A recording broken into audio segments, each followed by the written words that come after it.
I'm from Guinea. My life back home, actually, I had a great life actually because I used to live with my parents and they took care of me, like they took care of everything. I didn't have to worry about bills, tuition, all of that. So the event that made it difficult was forced marriage and female genital mutilation.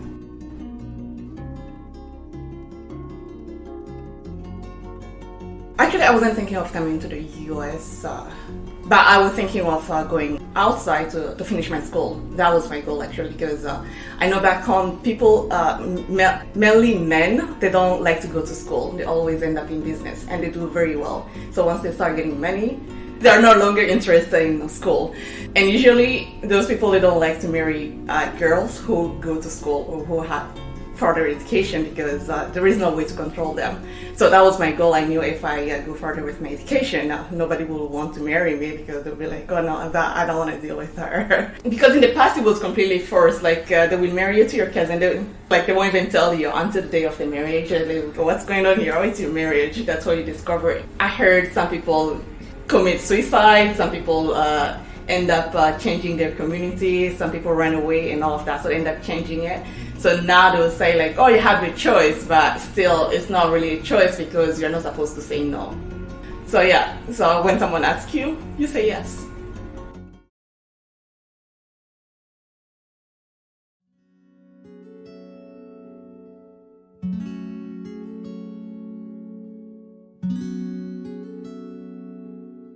They won't really tell you anything about it.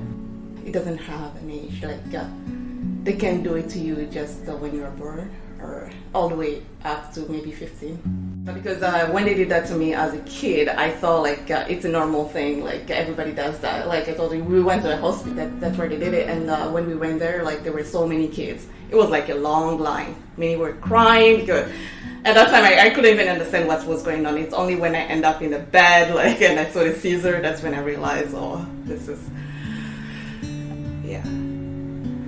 I was 6 at the time, so I went on vacation to my mom's sister. She's the one who did it, and they didn't even tell my mom because my mom actually, she was against it. They did that to her, but she didn't like it, so she was against it. So after they did that to me, that's when they wrote her a letter, like they did that to me. She was so mad. So and then when I was I don't remember exactly, 13 or 14, I was talking to a friend, and then I explained to her because I had my cousin, they had to go back home to do the FGM.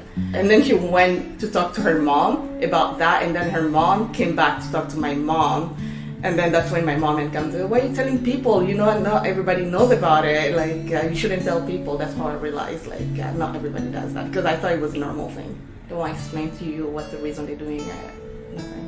And at 6, like, what question you will ask? You know it's wrong, but well, what would you say? Like, you believe your parents won't do that to you.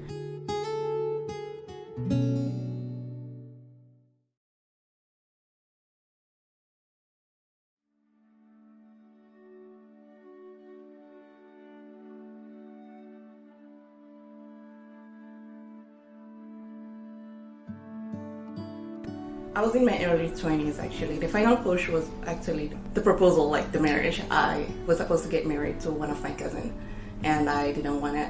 That was my final push. I was like, no, I still want my education. I wanted to go further with my education now. So that, at that time also marriage wasn't already in my head, so I didn't know the meaning of marriage and all of that. So I didn't see myself getting married, which was difficult for my tribe or my culture to understand. Like as a girl, you have to get married at a certain age. It depends actually how your body is developed. So yeah, they just look at, oh, I think she's ready for marriage. So usually start like, for some people, in the past it used to start like 13 all the way up. Like my mom, she got married at 16.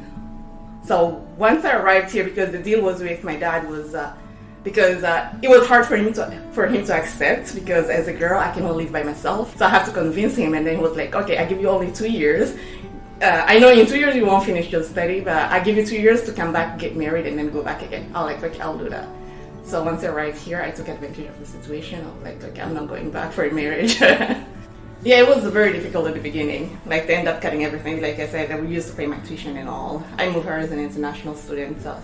And then when they heard about the situation, I chose not to go back home. So they cut everything. So they were not sending me money, nothing. So that's where I end up in a very bad situation.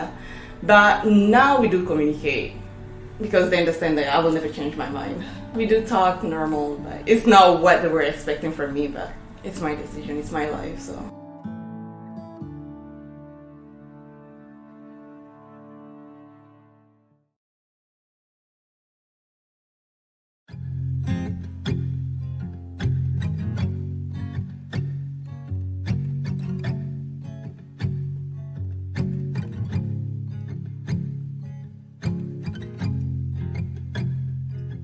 Sure, actually, it will work because I came as an international student, so applying for an asylum. And then a friend referred me to Lutheran Community Service.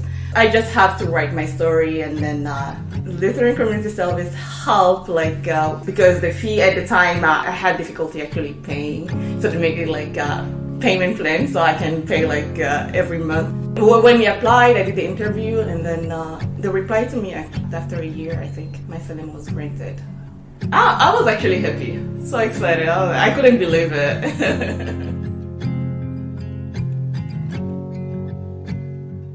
I have more freedom actually. Yeah, I make my own decisions. I'm still in school. I think it's more of the freedom and making my own choice.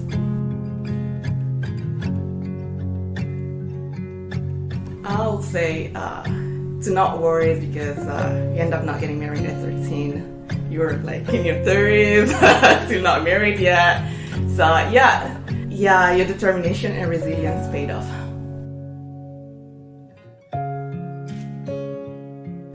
They should stand up for themselves and always question culture, because it's not because your ancestors have been doing something that means it's the right thing to do. So yeah, to always believe in itself and stand up for themselves, because nobody will do.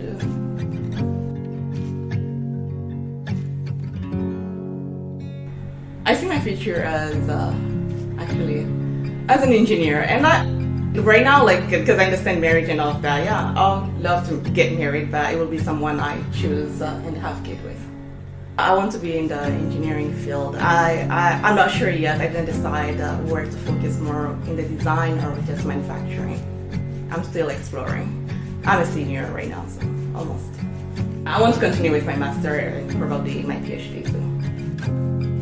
Thank you to Lutheran Community Services, because they've been a great help. They made it actually so much easier, and thank you for always being there for immigrant and asylum seeker, because they leave their country because of so many different situations.